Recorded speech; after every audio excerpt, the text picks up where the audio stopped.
Hello students, मैं आपका chemistry educator doctor Sunil Kushwaha. बेटा आज की क्लास को स्टार्ट करते हैं और आज की क्लास में टॉपिक ऐसा है जो 12th वाले बच्चों के लिए हैं और 10th वाले बच्चों के लिए हैं, क्योंकि 10th क्लास में एक टॉपिक आता है संक्षारण। मेटल एंड नॉन मेटल वाले चैप्टर में संक्षारण क्या होता है, कोरोजन क्या होता है, और क्लास 12th में जो इलेक्ट्रोकेमिस्ट्री है, क्लास 12th में जो इलेक्ट्रोकेमिस्ट्री है उसमें ये टॉपिक आता है संक्षारण या कोरोजन क्या होता है, और ये किसी भी मेटल को किस तरीके से नष्ट कर देता है, क्या उसकी रिएक्शन होती है। तो इस टॉपिक को बच्चों आज समझते हैं कि संक्षारण क्या होता है। तो चलिए स्टार्ट करते हैं आज की क्लास को।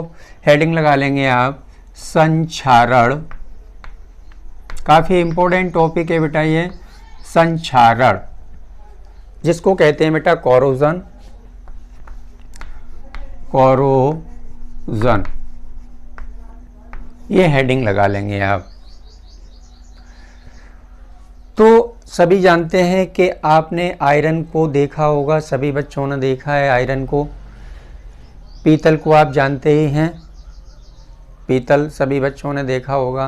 पीतल के गिलास भी होते हैं, बर्तन भी होते हैं, डिफरेंट टाइप के वेसल्स भी होते हैं, बर्तन होते हैं।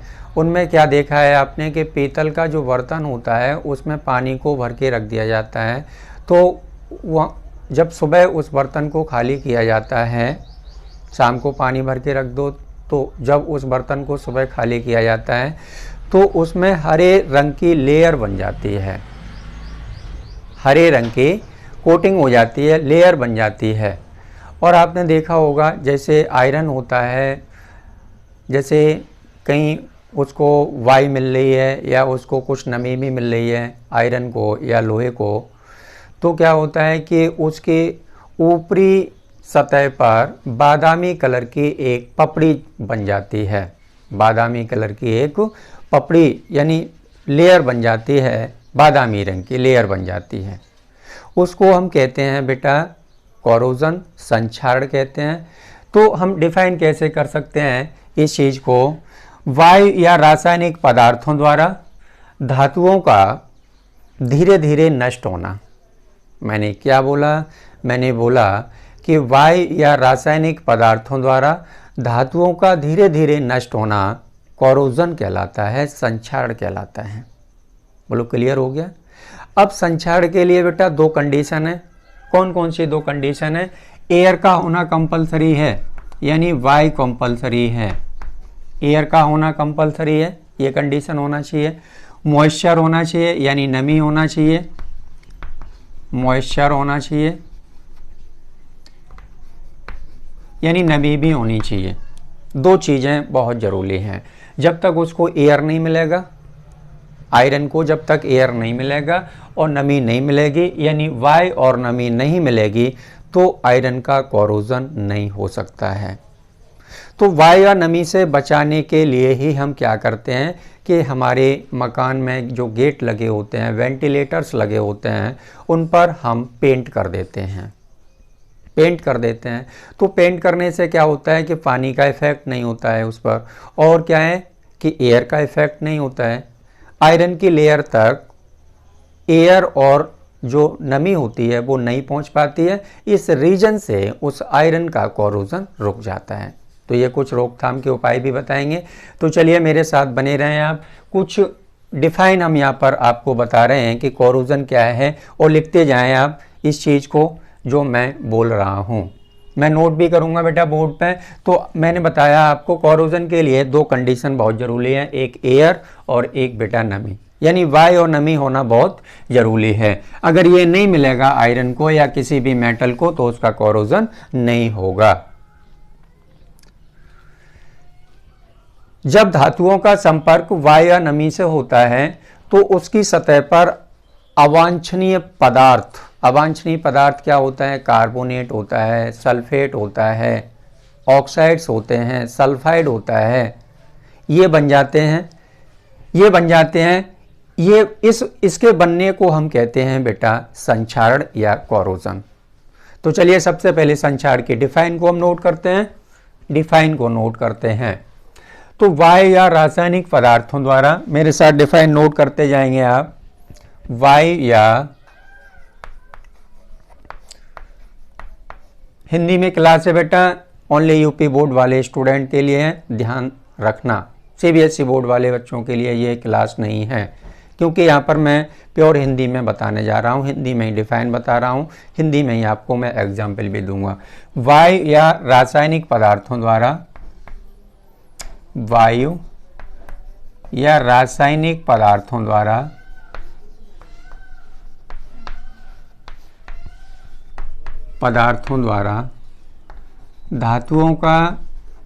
धातुओं बोले बेटा तो मेटल, धातुओं का धीरे धीरे नष्ट होना, धातुओं का धीरे धीरे नष्ट होना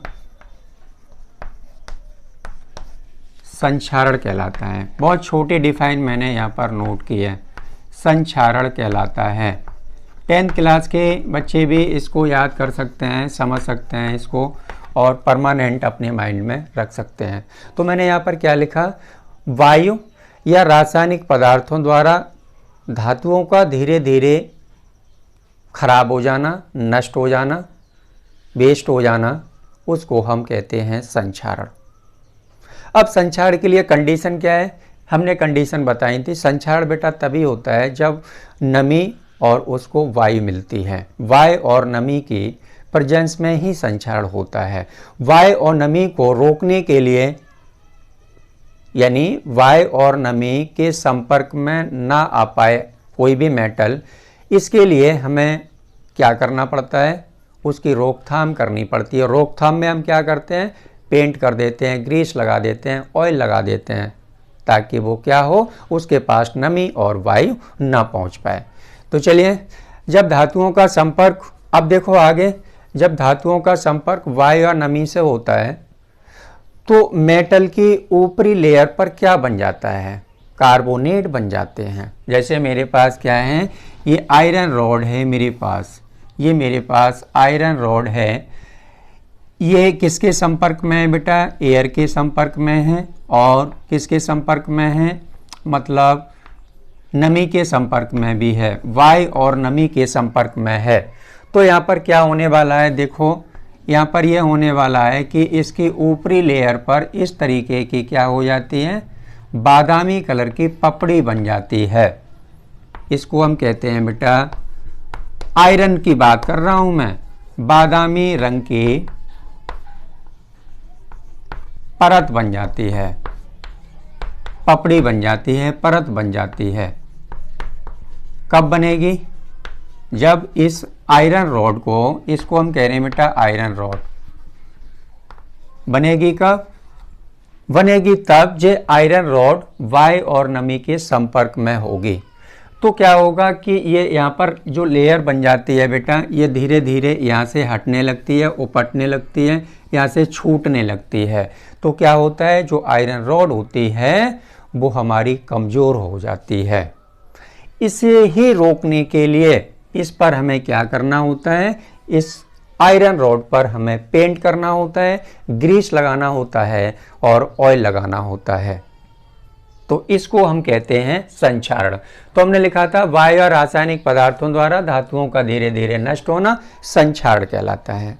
अब आगे की बात करें हम, जब धातुओं का संपर्क इसी धातु का, किसका, जैसे मैंने मेटल ले लिया है, आप एल्यूमिनियम भी ले सकते हैं, कॉपर भी ले सकते हैं, कुछ भी ले सकते हैं। तो जब धातुओं का संपर्क वायु या नमी से होता है तो उसकी सतह पर अवांछनीय पदार्थ, तो उसकी सतह पर अवांछनीय पदार्थ जैसे ऑक्साइड, कौन कौन से अवांछनीय पदार्थ, कौन कौन से, देखो बेटा, अवांछनीय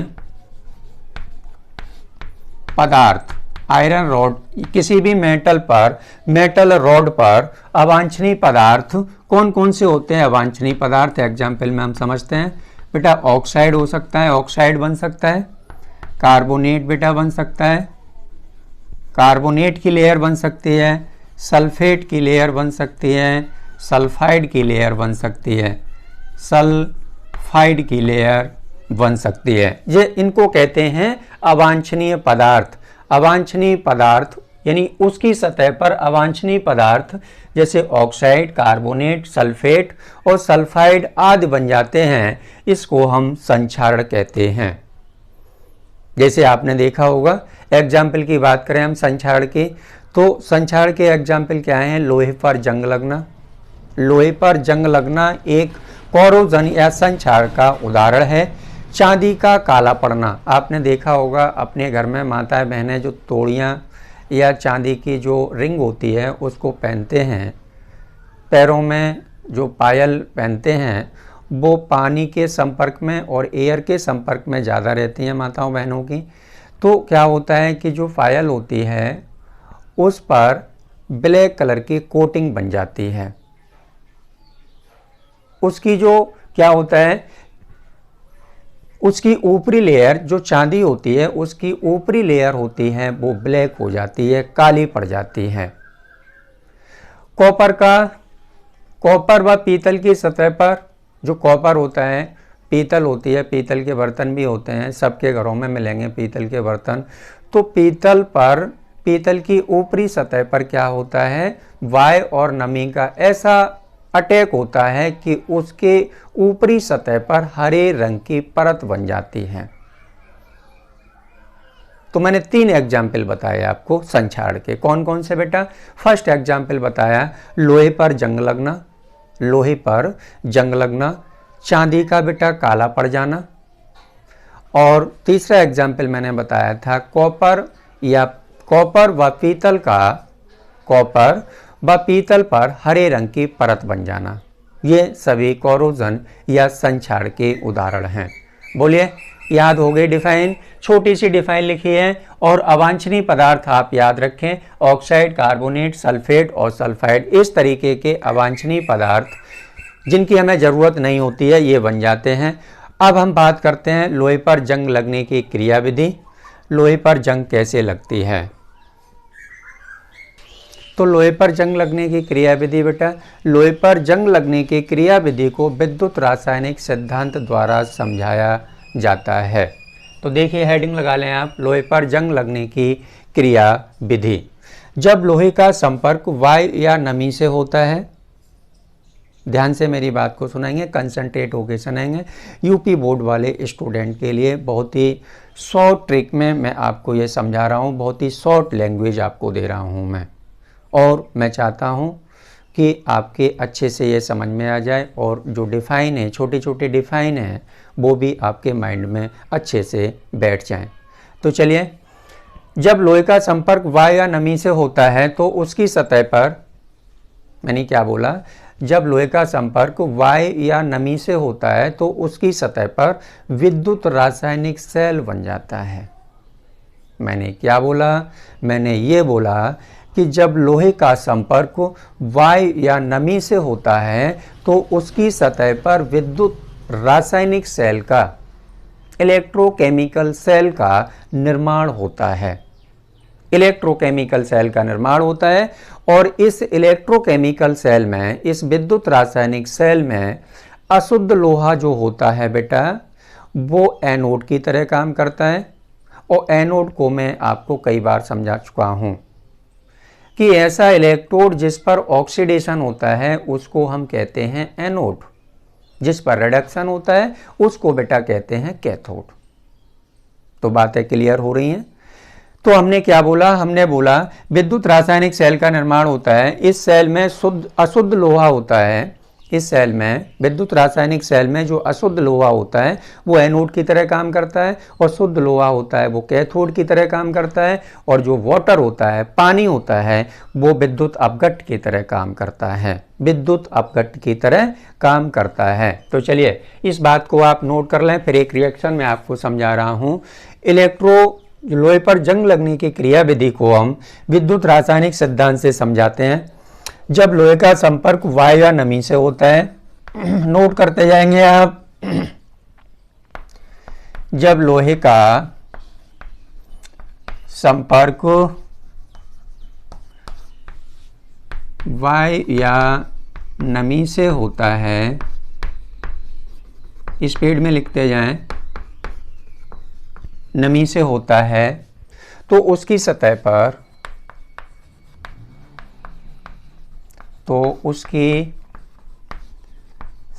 पर विद्युत रासायनिक सेल, जिसको हम कहते हैं बेटा इलेक्ट्रो केमिकल सेल का निर्माण होता है। इलेक्ट्रोकेमिकल सेल का निर्माण होता है। इस सेल में नोट करते जाएंगे सभी स्टूडेंट, इस सेल में अशुद्ध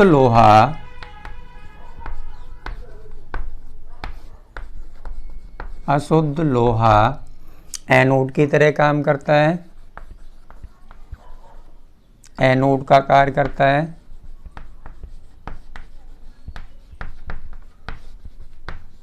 तथा शुद्ध लोहा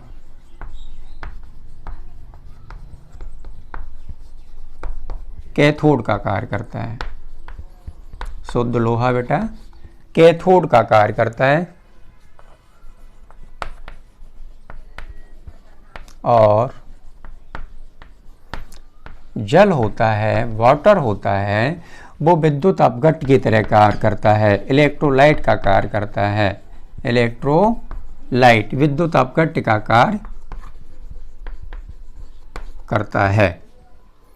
बोलो, हमने लिखा है जब लोहे का संपर्क वायु या नमी से होता है, जब लोहे का संपर्क वायु या नमी से होता है, तो उसकी सतह पर, लोहे की सतह पर विद्युत रासायनिक सेल का निर्माण होता है, और उस विद्युत रासायनिक सेल में जो अशुद्ध लोहा होता है वो एनोड का काम करता है, और शुद्ध लोहा होता है वो कैथोड का काम करता है, और जो वाटर होता है वो विद्युत अपघट्ट का काम करता है। अब बात आती है यहाँ पर कि एनोड मैंने बता दिया, कैथोड क्या होता है। ऐसा इलेक्ट्रोड जिस पर रिडक्शन होता है वो कैथोड कहलाता है, जिस पर ऑक्सीडेशन होता है उसको हम क्या कहते हैं बेटा, एनोड कहते हैं। जिस पर रिडक्शन होता है उसको हम कैथोड कहते हैं। ऑक्सीडेशन में हमेशा इलेक्ट्रॉन डोनेट किए जाते हैं, और रिडक्शन में हमेशा इलेक्ट्रॉन गेन किए जाते हैं। चलिए अब इसकी रिएक्शन हम चलिए कोरोजन की कुछ रिएक्शन समझते हैं कि एनोड पर कौन सी रिएक्शन होती है, कैथोड पर कौन सी रिएक्शन होती है। तो हमने हेडिंग लगा दी है electrode reaction in rusting of iron. ये रिएक्शन काफ़ी इम्पोर्टेंट है बेटा, यूपी बोर्ड क्लास 12th और 10th वाले बच्चों के लिए, दोनों ही बोर्ड के बच्चों के लिए काफ़ी इम्पोर्टेंट है। कोरोजन जिसको संक्षारण कह रहे हैं। तो देखो एनोड पर क्या होता होगा, तो यहाँ पर मैं लिख रहा हूँ एट एनोड, मतलब एनोड पर क्या होता है। एनोड पर होता है बेटा ऑक्सीडेशन, जो आयरन होता है अपने आउटरमोस्ट सेल के 2 इलेक्ट्रॉन को डोनेट करता है। 2 इलेक्ट्रॉन डोनेट कर दिए इसने, तो ये सॉलिड फॉर्म में था, अब ये किस में आ गया, एक्वस फॉर्म में आ गया। अब यहाँ पर क्या हुआ देखें आप, यहाँ पर हो रहा है बेटा एनोड पर ऑक्सीडेशन, ऑक्सीडेशन हो रहा है, ऑक्सीडेशन हो रहा है। तो एनोड पर हमेशा बेटा ऑक्सीडेशन होता है। कैथोड पर क्या होगा देखें आप, तो एट कैथोड, कैथोड पर क्या होगा, जो CO2 गैस है वो वाटर के साथ रिएक्ट होकर के बेटा H+ बनाती है, बाइकार्बोनेट बनाती है। तो CO2 गैस है, CO2 वाटर के साथ रिएक्ट होकर के बनाती है बेटा, क्या बनाती है, H+ बनाती है, प्लस HCO3 यानी बाइकार्बोनेट बनाती है। अब ये हाइड्रोजन है, आयरन ने 2 इलेक्ट्रॉन यहाँ पर बेटा डोनेट किए हुए हैं। ऑक्सीडेशन में हमेशा क्या होता है, इलेक्ट्रॉन डोनेट किए जाते हैं, याद रखना आप, ऑक्सीडेशन में इलेक्ट्रॉन डोनेट किए जाते हैं, रिडक्शन में हमेशा इलेक्ट्रॉन क्या किया जाता है, गेन किए जाते हैं। तो इसने 2 इलेक्ट्रॉनों को बेटा यहाँ पर क्या किया हुआ है, डोनेट किया हुआ है। अब ये 2 इलेक्ट्रॉन कोई लेने वाला भी तो होना चाहिए, तो ये हाइड्रोजन है, एक हाइड्रोजन 1 इलेक्ट्रॉन गेन कर सकता है। तो हमें हाइड्रोजन कितने लेने चाहिए, 2 हाइड्रोजन लेने चाहिए, 2 H+ हमें लेने पड़ेंगे। तो 2 H+ एक्वस फॉर्म में है बेटा, ये 2H plus plus 2 electron, 2 electron ये गेन कर लेगा तो कन्वर्ट किस में हो जाएगा, 2H में कन्वर्ट हो जाएगा, 2H में क्या हो जाएगा, कन्वर्ट हो जाएगा। इसको और कैसे लिख सकते हैं हम, ऐसे भी लिख सकते हैं, H2 फॉर्म में, मॉलिक्यूल फॉर्म में भी लिख सकते हैं।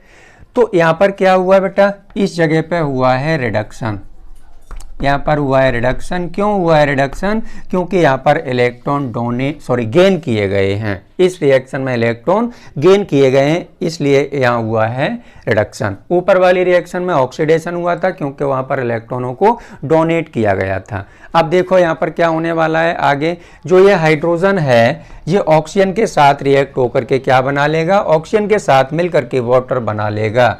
तो देखो 2H plus half O2, half O2 का मतलब इसको हम ऐसे भी लिख सकते हैं बेटा, देखो ध्यान दो मेरी बात पर, इसको हम ऐसे भी लिख सकते हैं नवजात ऑक्सीजन, इस तरीके से भी इसको हम शो कर सकते हैं, एरो H2O, 2 हाइड्रोजन 1 ऑक्सीजन आपस में मिलकर के बना लेते हैं बेटा वाटर मॉलिक्यूल।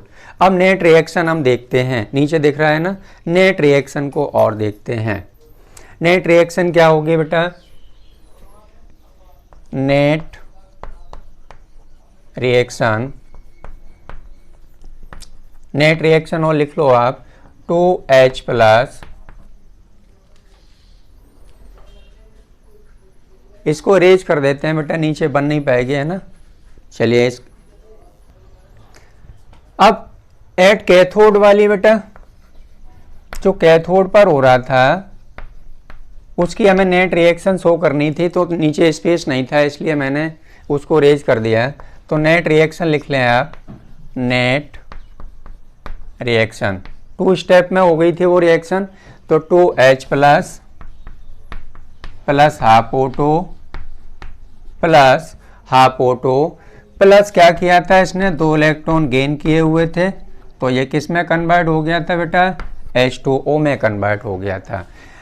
अब ये तो हो गई नेट रिएक्शन किसकी, कैथोड वाली हो गई। अब पूरे सेल की नेट रिएक्शन क्या होगी, पूरे सेल में नेट रिएक्शन क्या होगी, तो net reaction of corrosion cell, net reaction of corrosion cell, net reaction of corrosion cell. देखिए वहां पर ऊपर हमने क्या लिखा था, आयरन ने 2 इलेक्ट्रॉन डोनेट किए थे और हाइड्रोजन ने उन इलेक्ट्रॉनों को गेन किया था, ऐसे ही तो था, हाइड्रोजन ने गेन किया था। तो जो आयन था H प्लस आयन था वो ऑक्सीजन के साथ मिलकर के उसने वाटर मॉलिक्यूल बना लिया था। तो एरो के आगे बेटा इलेक्ट्रॉन डोनेट करने के बाद ये किस में कन्वर्ट हो गया, फेरस आयन में कन्वर्ट हो गया, फेरस आयन में, और ये 2H प्लस और ऑक्सीजन ने मिलकर के बना लिया बेटा वाटर मॉलिक्यूल, वाटर मॉलिक्यूल बना लिया। इसको हम अलग अलग भी शो कर सकते हैं, देखो यहाँ पर क्या हुआ होगा, इस तरीके से भी इसको लिख सकते हैं Fa2 positive plus half O2 plus 2H2O arrow, इस तरीके से भी इसको लिख सकते हैं Fe2O3 प्लस 4H प्लस। अब आगे देखें, यही रिएक्शन इंपॉर्टेंट है। हम यहाँ पर अब जो फॉर्मूला निकल के आने वाला है वो बेटा जंग का फॉर्मूला होगा, रस्ट का फॉर्मूला होगा। तो आगे देखें आप रिएक्शन को, Fe2O3 ये किसके साथ, जो Fe2O3 है वो बहुत सारे वाटर मॉलिक्यूल के साथ में मिलकर के क्या बना लेता है, जंग बना लेता है, रस्ट बना लेता है। इसको बहुत सारे वाटर मॉलिक्यूल चाहिए, तो यहाँ पर बहुत सारे वाटर मॉलिक्यूल के लिए हम X का यूज करेंगे। इन्फिनिट अनंत वाटर मॉलिक्यूल हैं, अनंत जल के अणुओं के साथ Fe2O3 मिल करके बना लेता है रस्ट। तो यहाँ पर देखें आप Fe2O3 है बेटा, इसको बहुत सारे वाटर मॉलिक्यूल की ज़रूरत है, क्या बनाने के लिए, रस्ट बनाने के लिए। अब ये क्या होगा, वाटर मॉलिक्यूल है, यहीं रह जाएंगे, इसके पास ही रह जाएंगे Fe2O3 के पास, इसमें ये मिल जाएगा, कंबाइंड हो जाएगा। तो क्या बनेगा फॉर्मूला देखें आप, Fe2O3.XH2O। इसको कहते हैं बेटा जंग, याद रखें, इसको कहते हैं जंग। चलिए जल्दी से नोट कर लें आप, कुछ मैं सावधानियां और रोकथाम और बता देता हूं। हो गया ना? संक्षारण की रोकथाम, हेडिंग लगा लेंगे आप। इसकी रोकथाम हम कैसे कर सकते हैं? संक्षारण की रोकथाम, नंबर 1, लोहे की वस्तुओं पर पेंट करके बेटा, पेंट करके, फर्स्ट नंबर। सेकंड नंबर क्या है? लोहे की वस्तुओं पर ग्रीस या तेल लगाकर, लोहे की वस्तुओं पर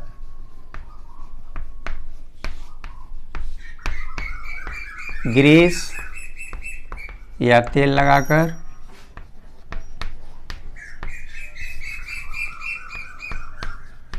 ग्रीस या तेल लगाकर, ठीक है ना? 2 पॉइंट हो गए। अब थर्ड है बेटा, धातुएं शुद्ध होनी चाहिए। शुद्ध धातु का कभी भी कोरोजन नहीं होता है, याद रखना आप। धातुएं शुद्ध होनी चाहिए।